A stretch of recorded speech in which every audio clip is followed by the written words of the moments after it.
You're actually going very far to South Africa.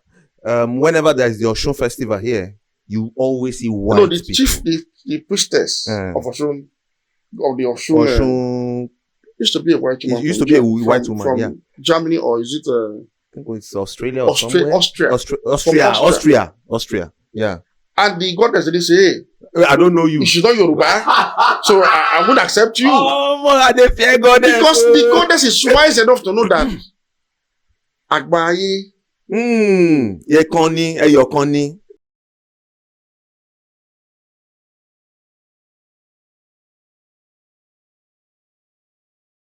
And of course, the same thing happened in the Western region. So we had largely Yoruba-speaking people. So Western region became like Yoruba entity. Northern region became like, okay, an enclave of Hausa-speaking people. And the followers had to listen to them because they are the they were educated. They're the ones now fighting for independence for us. And so a new consciousness began to creep in, which is that we're different. Otherwise, you had statements like, oh, Nigeria is just a geographic expression, nothing in common. You began to hear things like, the amalgamation was a great mistake. Even we are amalgamated ab initio by our own selves. We are going to come to this third episode. Was Nigeria's amalgamation a mistake? That's for the third episode. We'll continue. So it was like, these things were already there. And that is why, when this consciousness crept in, beneath the regions, people of smaller ethnicities now insisted also on creating provinces and native authorities along their own smaller ethnic lines. Because the idea is, we are not, the head, no part, you don't get to head now. You cannot be the big boy and me, I will now stay small. Need to let me elevate myself. So, sooner than later, there was now a conflict between indigenship of regions and citizenship of Nigeria. And any country that has this contradiction cannot make progress. By 1960, we started on this false note. So Nigeria became a country of tribesmen and not a nation of citizens, essentially.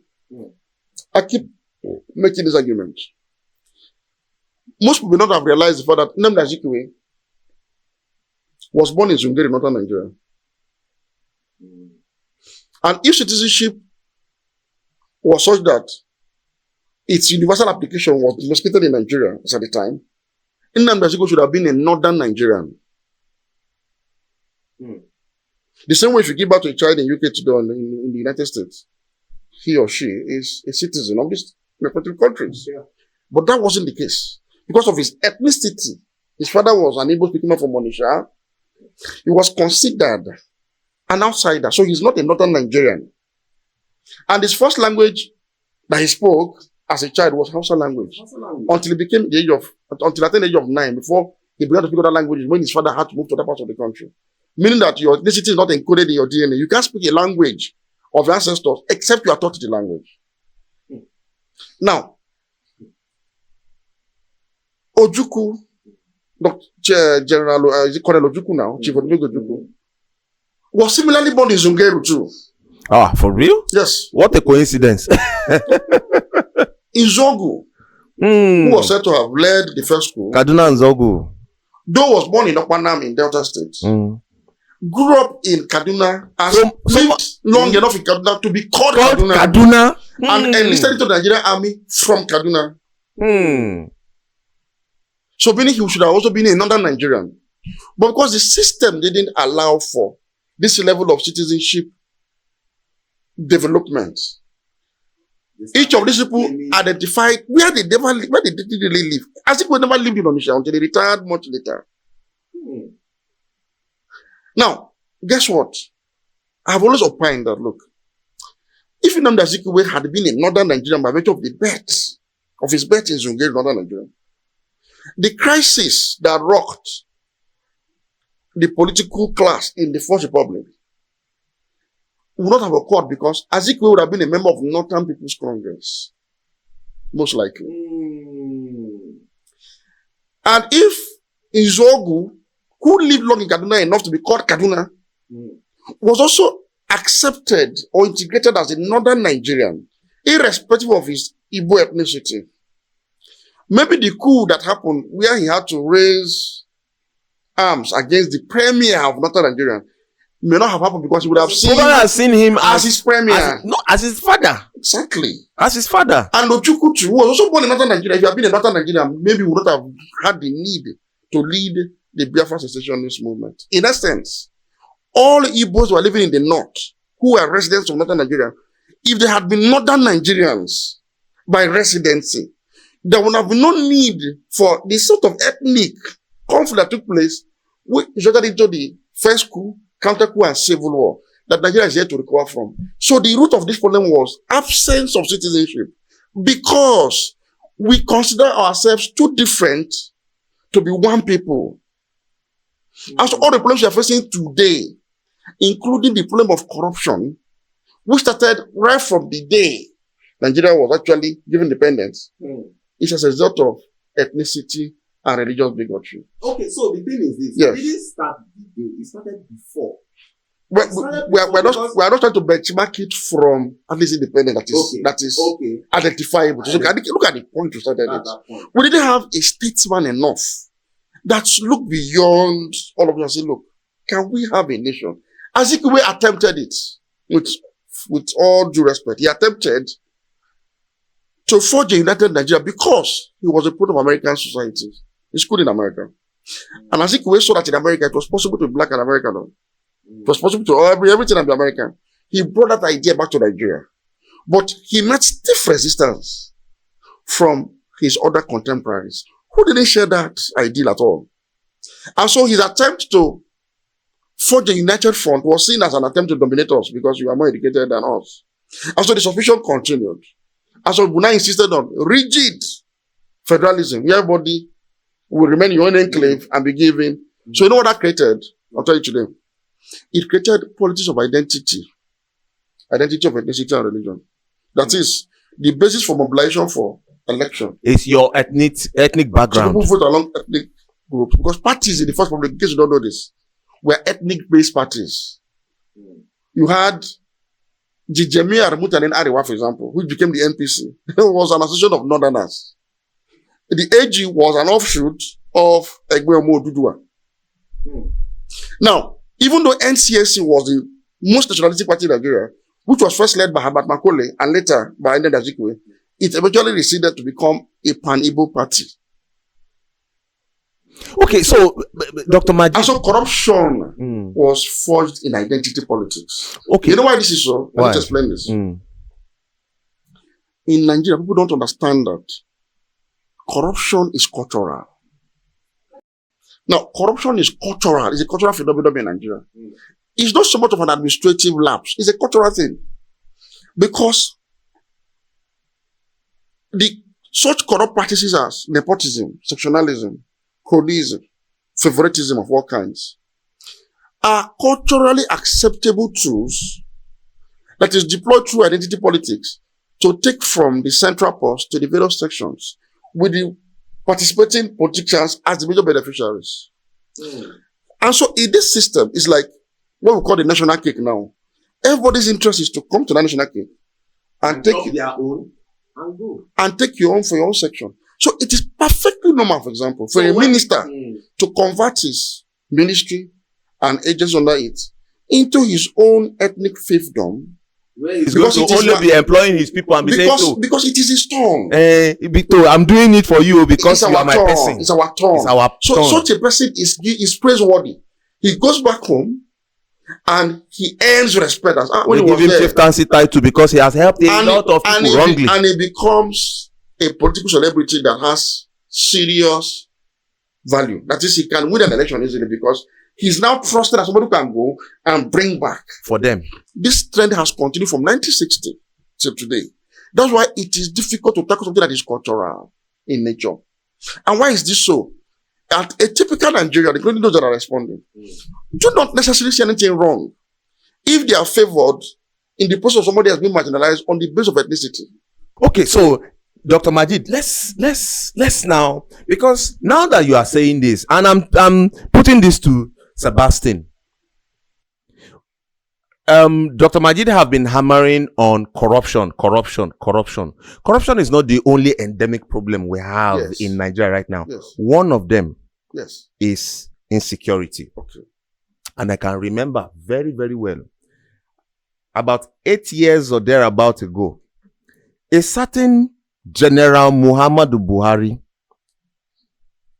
who has been a general in Nigeria Army, fought in the Civil War, been there, done that as a war general. So we know that, yes, this man, you can do it. And he actually campaigned on that mantle of, I am going to end insecurity. Now, remember, before he came in, let's do a rundown of what our insecurity meter was.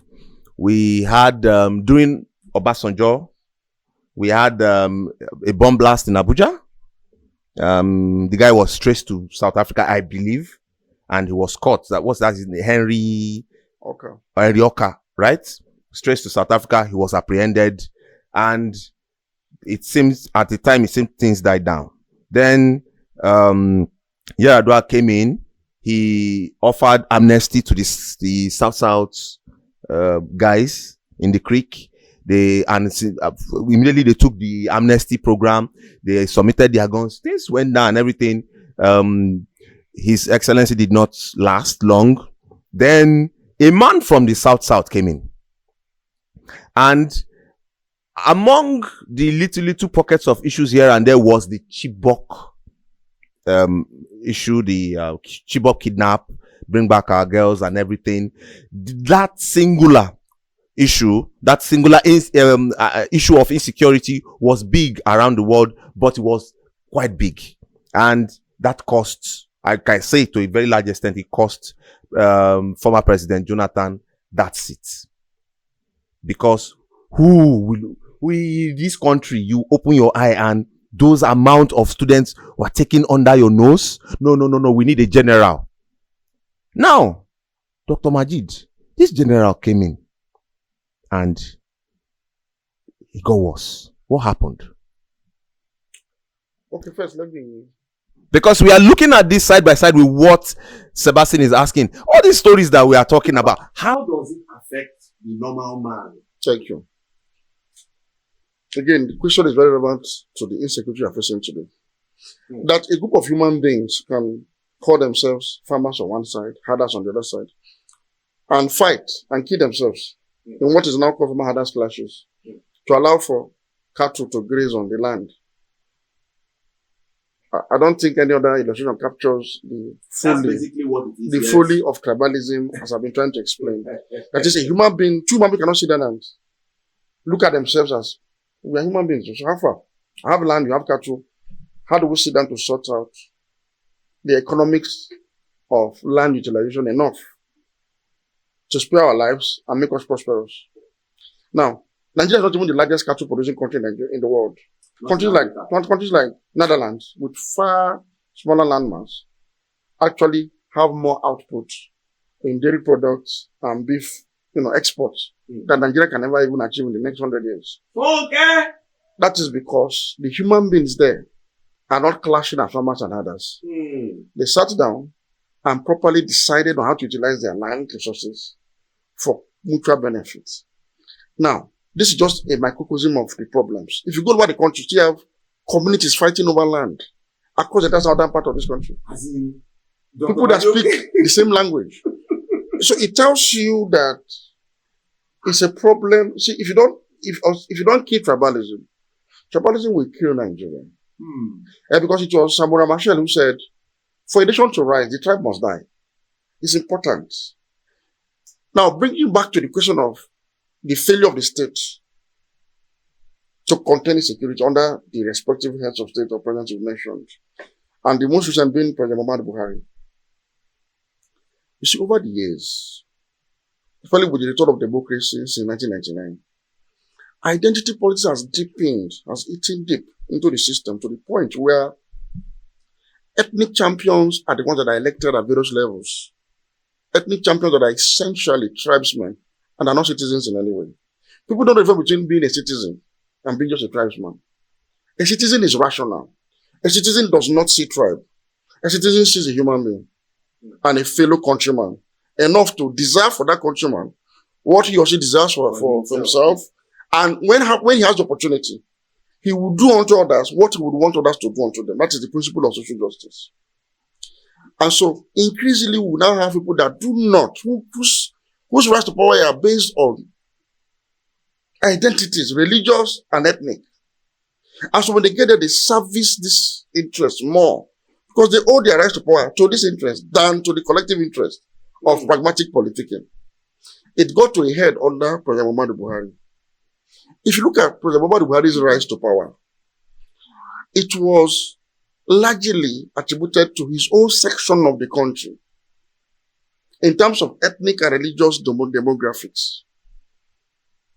And so he had the northern religious establishment behind him. He also had the Hausa Fulani, the ethno-geographic, tendency behind him. And that is the largest voting bloc in Nigeria. So he was securing 12 million votes, surely banked from in every election. And that was why his allies from the south said, okay, let's add this fee for him now, so that he can become president. And indeed they succeeded. But when he got to power, President Muhammadu Buhari was like a typical tribesman in power, who went all out to implement and subject the state to the interests of his ethnicity and to a large extent his religion. And that was why, as commander-in-chief, due to this encroachment of sectional tendencies into the affairs of the state, President Muhammadu Buhari not only elevated sectionalism to a near state policy under his administration, he actually, either intentionally or unintentionally or design or default, he subjected the state to the control of these tendencies rather than the other way around.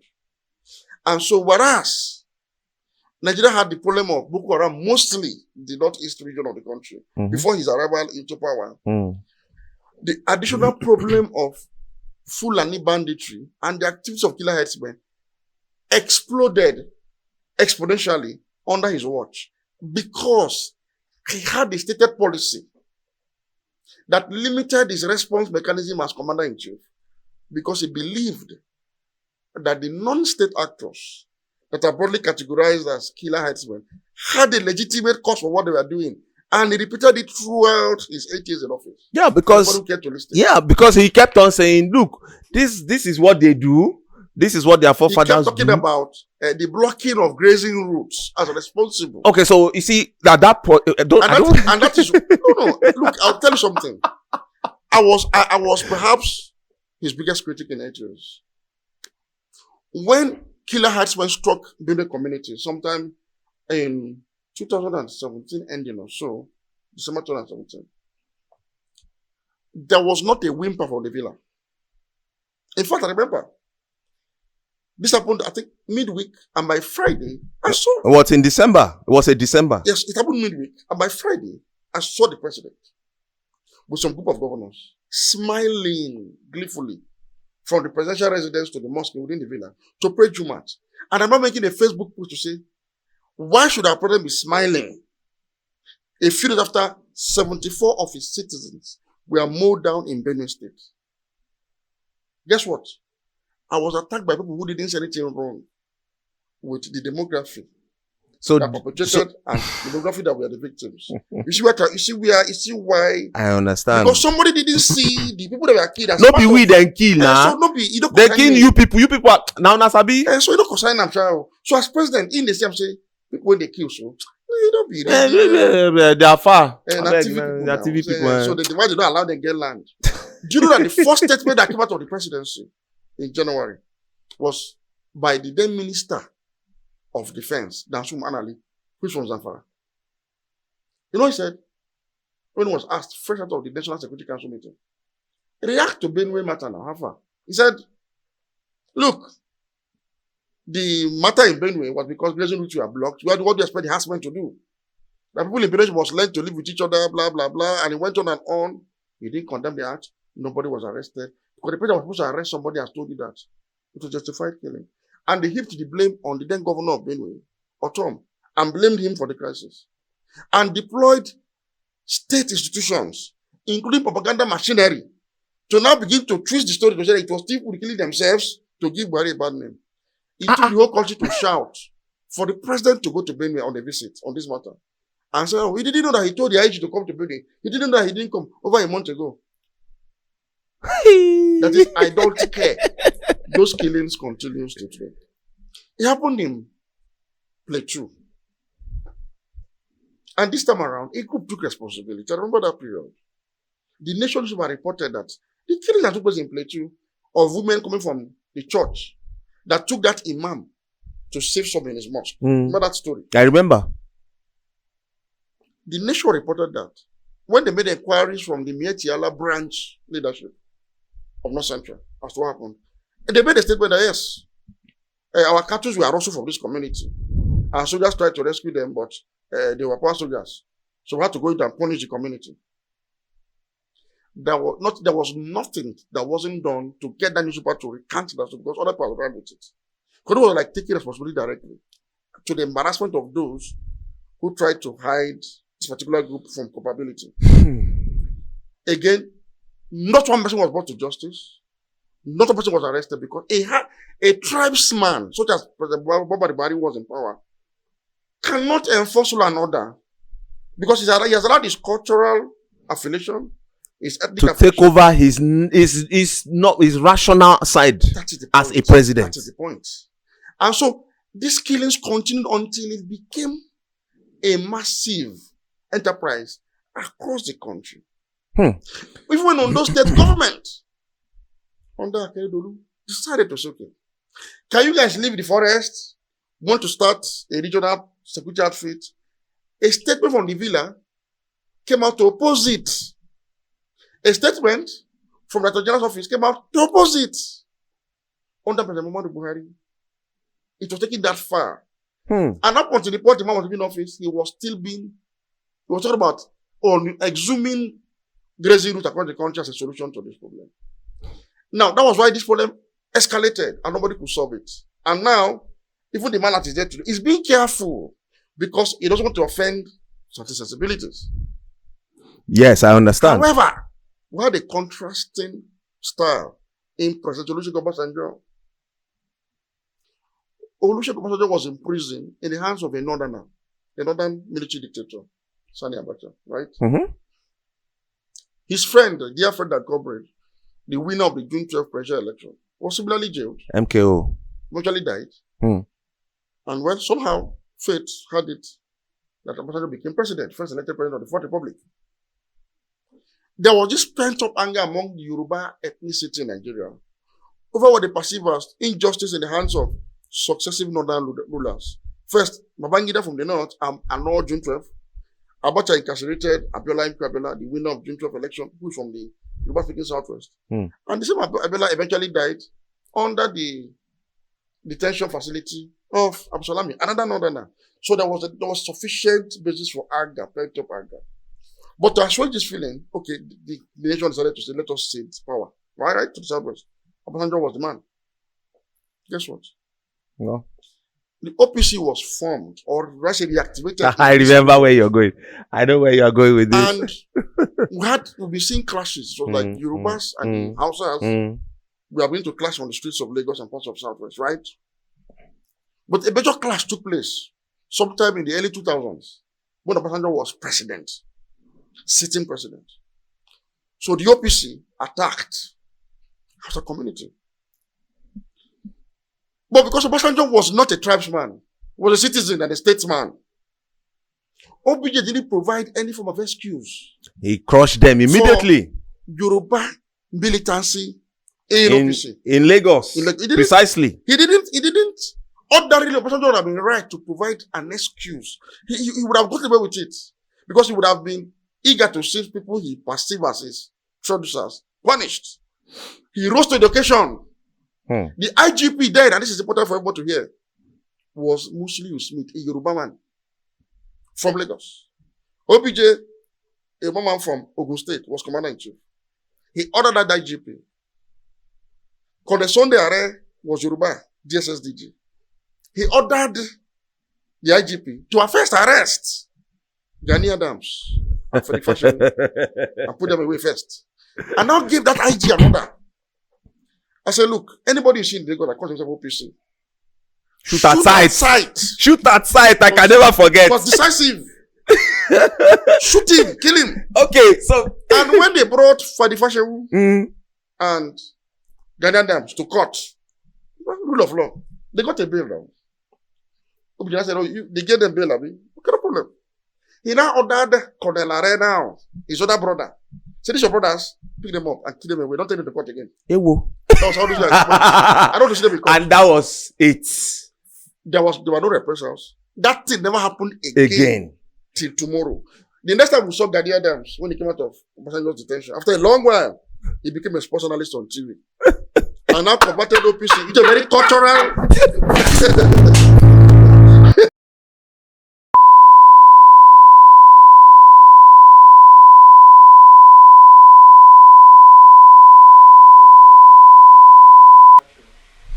Okay, so sorry for that break in transmission. So Dr. Majid, so the person in question, Gani Adams, is now the Are Ona Kakanfo. Of course.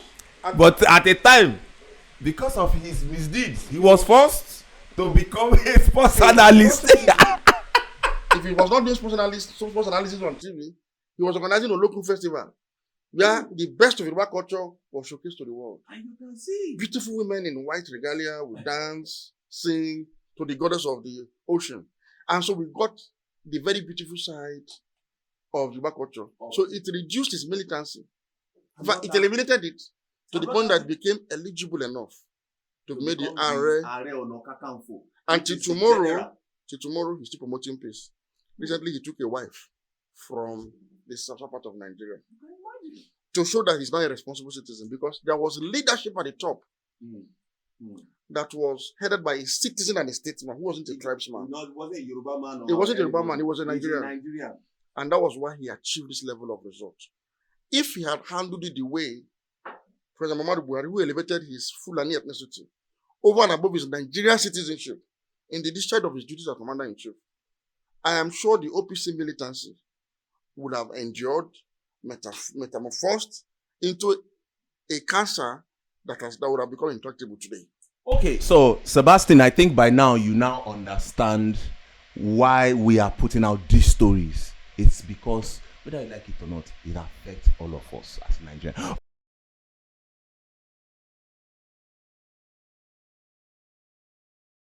And he's asking, we know that there was Ogun, Shango, and the rest in Yoruba land before Christianity. What were the prevalent deities in the north before Islam?